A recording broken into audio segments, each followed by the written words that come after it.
everyone, this presentation video is being recorded by myself. Well, my name is Muhammad Husni M. Galo from STEM 11.5. In this video, I will gonna discuss about what is summarizing. There is a distinct difference between paraphrasing and summarizing. As a paraphrase is an explanation of a certain code from someone else put into your own words. It will be approximately the same length as the source's original code. When you completely or partially describe the outcome of a substantial part of the research, it is called a summary. To summarize is to condense a text to its main points, and so in your own words. To include every detail is neither necessary nor desirable. Instead, you have to or you should extract only those elements that you think are most important, or the main idea or thesis. It is an essential supporting points, which the original passage may have been interwoven with the less important material. So many students now make mistakes of confusing summary with analysis.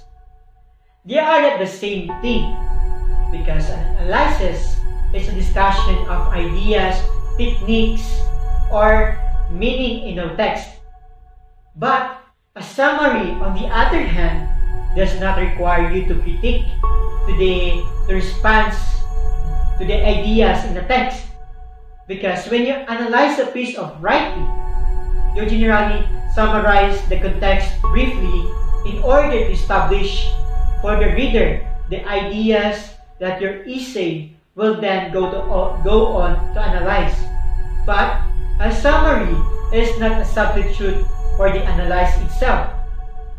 If you are writing literature paper, for example, your teacher probably does not want you to simply write a plot summary, but you may have or you may include some very brief summary within literature paper, but only as much as necessary to make your own interpretation, your thesis clearly.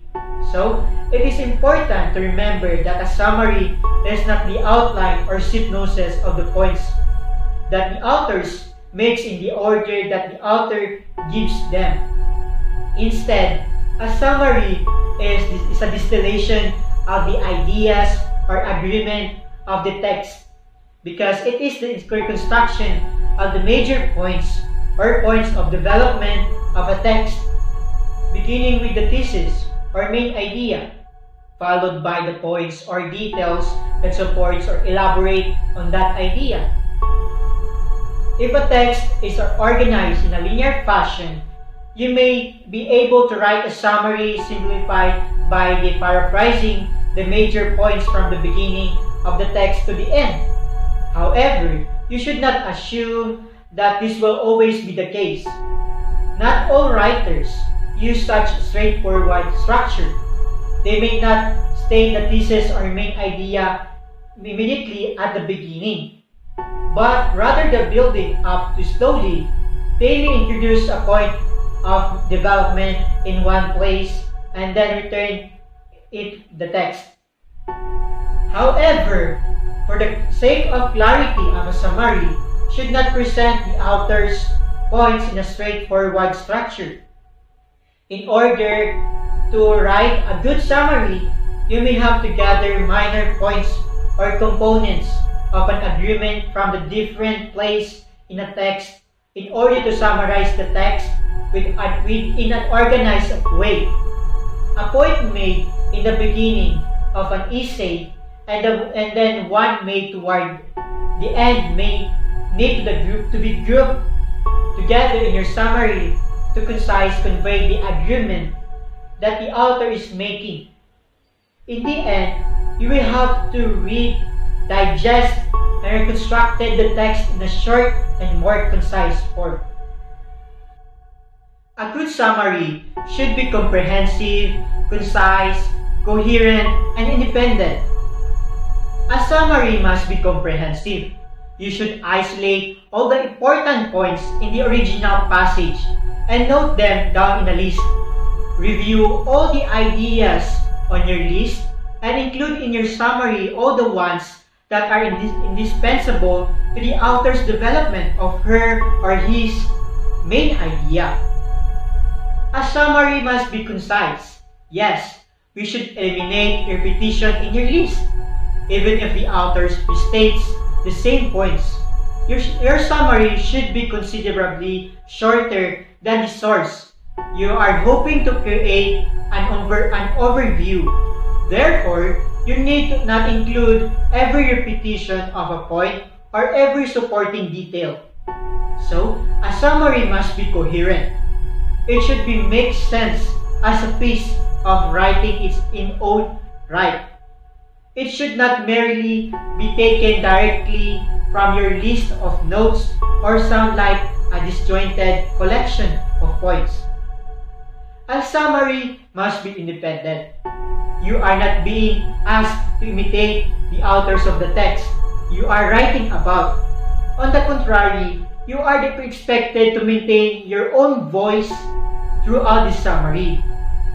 Don't simplify, quote the author. Instead, use your own words to express your own understanding of what you have read. After all, your summary is based on your interpretation of the writer's point or ideas. However, you should be careful to create any misrepresentation or distortion about by being introducing comments or criticism of your own. Tips on summarizing. This is a strategy that includes many other skills set that students need to be proficient in order to successfully create a true summary. They need to know how to identify the main idea of a text.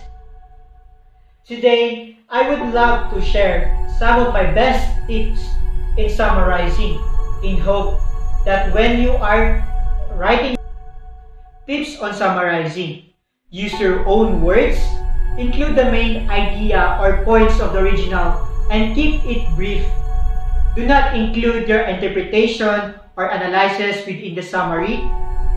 Vary how you introduce or attribute your source, like according to, or so and so concludes that, so your readers don't get bored. And the last one is always include a citation. The first one on tips of summarizing is use your own words. That is very basically important tips on summarizing. Because in finding the main idea, a useful summary distills the source material down to its most important point to inform the reader. Pick the major point you want to communicate to the reader and use your limited sentence wisely to convey it. Take down a few notes to help outline your thoughts in an organized manner. Number 2, include the main points of the original and keep it brief. From the word keep it brief is a summary is not rewrite.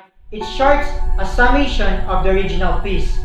A summary paragraph is usually around 5 to 8 sentences.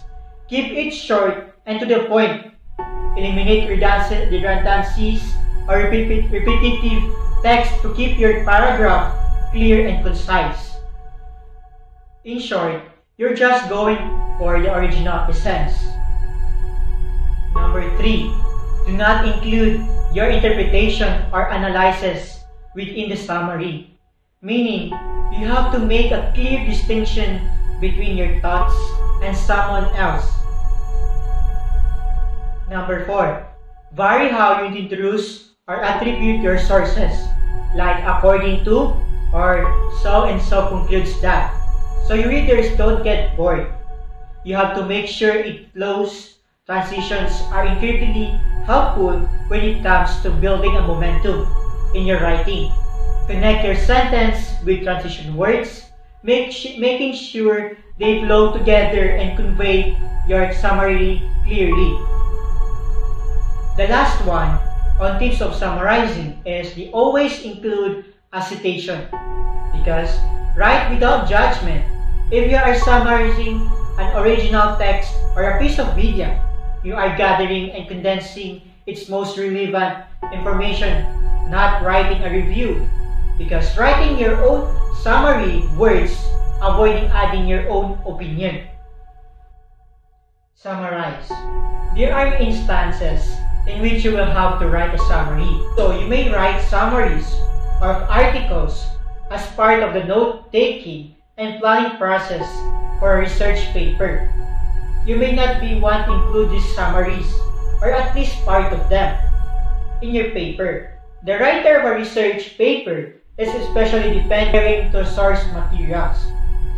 Through the use of summary research paper, you can condense a broad range of information and you can represent and explain the relevance of a number of resources, all dealing with the subject. But you may also summarize your own paper in an introduction in order to present a brief or review of the ideas you will discuss throughout the rest of the paper. Depending on the length and complexity of the original text, as well as your own purpose in using summary. A summary can be relatively brief, a short paragraph, or even a single sentence, or quite lengthy, a several paragraph, or even an entire paper.